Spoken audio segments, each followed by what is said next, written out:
Doctor, en estos momentos hay un tema en la coyuntura política, la posible liberación del expresidente Alberto Fujimori por decisión del Tribunal Constitucional. Usted, una persona que conoce bastante de la legislación peruana, ¿cuál crees que va a ser el final? Porque por ahí hay otro grupo de personas que piensan diferente, dice que hay que respetar lo que ha pedido la Corte Interamericana de Derechos Humanos y que no debe salir en libertad Alberto Fujimori. Sí, le voy a hablar como profesor de Derecho Constitucional que soy en el doctorado de San Marcos. Este es un tema académico, un tema técnico. Fíjese, el Perú forma parte de un sistema interamericano de derechos humanos, más o menos desde la década del 80, cuando ratificamos el Pacto Internacional de Derechos Civiles y Políticos y la Convención Americana de Derechos Humanos. O sea, el Perú se comprometió, el Perú firmó ese tratado. Y por lo tanto está obligado nosotros a cumplir ese tratado. Si uno no quiere cumplir, sencillamente denuncia el tratado y se retira y punto, ¿no? Como es Estados Unidos, Canadá y otros países, o Venezuela, ¿no? Pero tenemos obligaciones como Estado, pues, ¿no? ¿Y qué cosa dice el sistema interamericano? ¿Qué dice la teoría constitucional? En ese sistema hay una corte, hay un órgano judicial, jurisdiccional, que es la Corte Interamericana de Derechos Humanos, al cual, nos guste o no nos guste, estamos sometidos.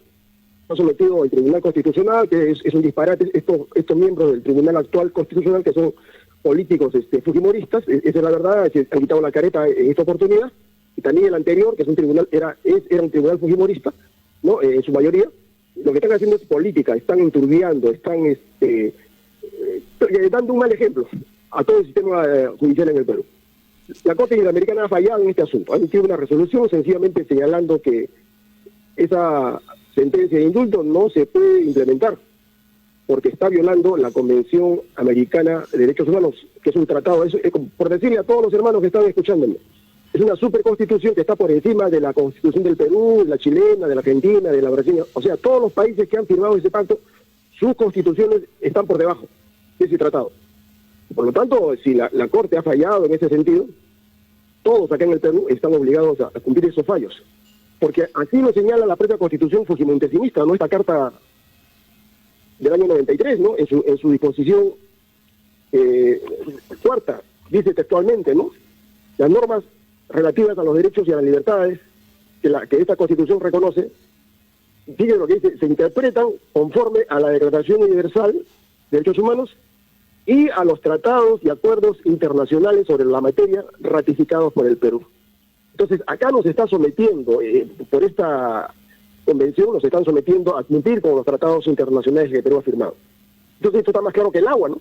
Y lo que pasa, digamos, es que acá están haciendo un manejo ilícito, ¿no? Están engañando a la población. Porque además de eso, ¿no? Los mismos tratados señalan, ¿no?, que hay dos tipos de jurisdicciones, ¿no?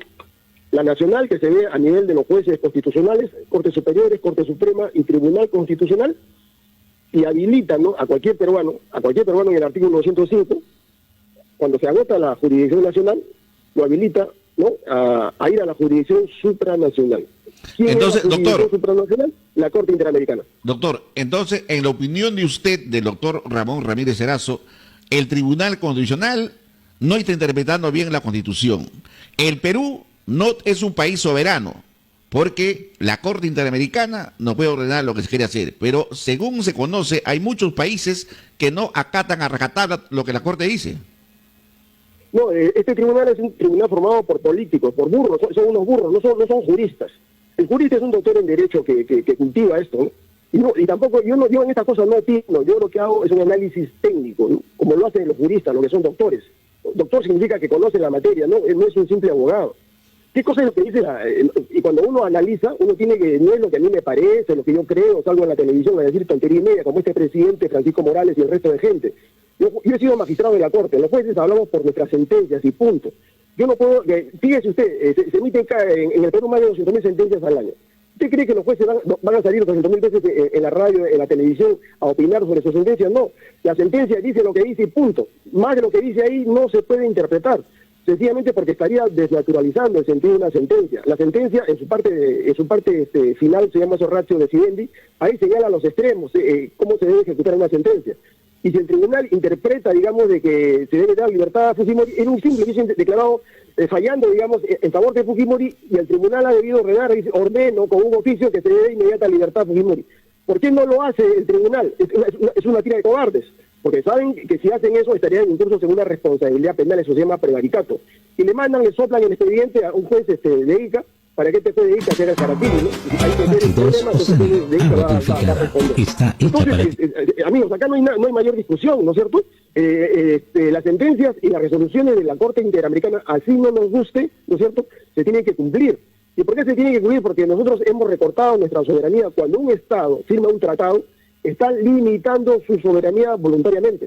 Eso es lo que pasó acá, ¿no? Y no es como dice este señor Morales del Tribunal Constitucional, que acá los tribunales, los países pueden cumplir o no pueden cumplir cuando le da la gana una sentencia o una resolución de la Corte Interamericana. No, los tratados se hacen, eso se llama el pacto azul cerrando, los tratados tienen que cumplirse conforme a sus términos. Si no le gusta al gobierno, si no le gusta al Congreso, retírense de la convención y se acabó el problema. No lo quieren hacer, ¿no es cierto? Esto es una situación de facto, es una situación ilegal. Entonces no es así, los países cuando están con un tratado firmado tienen que cumplir las obligaciones. No es que esta sentencia me gusta, la cumplo, esta no me gusta, no la cumplo. Así no funciona el derecho internacional. Doctor, pero usted entenderá también de que hay muchísimos países, le pongo un ejemplo. En Chile, por ejemplo, cuando su presidente era el señor Laos, la Corte Interamericana también sacó una resolución para encarcelar a Pinochet y a otro grupo de generales porque supuestamente habían cometido asesinato, violación, y Chile no acató esa resolución. El presidente dijo, no acatamos, somos un país soberano, y no pasó nada. Usted me da la razón, ¿no? En esa época Chile no tenía restablecido íntegramente el sistema de derechos fundamentales en su país. Y Chile o cualquier otro país pueden desconocer una sentencia de la Corte y nosotros nos convertimos en parias, pues. El hecho de que un Estado no cumpla, estamos sujetos a sanciones, ¿no es cierto?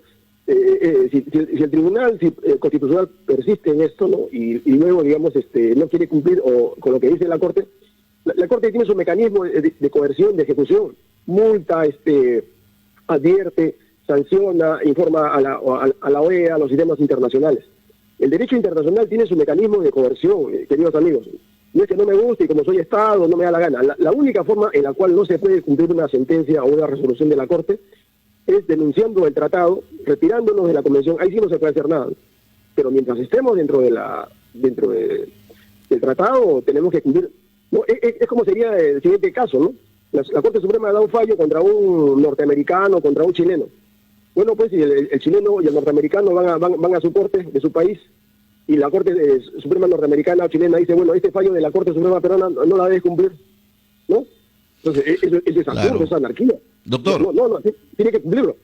Doctor, en esa línea y según la opinión que usted lo ha dejado bien claro, que hay que respetar a la Corte Interamericana de Derechos Humanos, sus decisiones, ¿cómo quedan las propuestas que usted como político nos ha manifestado en anteriores entrevistas y lo ha hecho en diferentes reuniones, de que hay que poner mano dura, hay que castigar a los delincuentes, que hay que encarcelarlos, hay que hacerles trabajar, considerando que la Corte Interamericana le tiene en la mira a Nayib Bukele por haberle tratado y darle ese trato a las pandillas? No se va a poder hacer justicia rápidamente porque los delincuentes se ven protegidos por la Corte Interamericana. No. Hay que conocer, como le digo, el sistema interamericano. Acá tenemos que hacer una profunda reorganización, una reforma profunda de todo el sistema judicial, fiscalía, policía, el Poder Judicial, la INPE, todo el sistema judicial tiene que ser puesto en una suerte de reorganización total, porque se ha visto ahora con estos casos que hay una profunda descomposición moral, ética, económica, política, jurídica. Ningún peruano tiene garantías hoy con este sistema.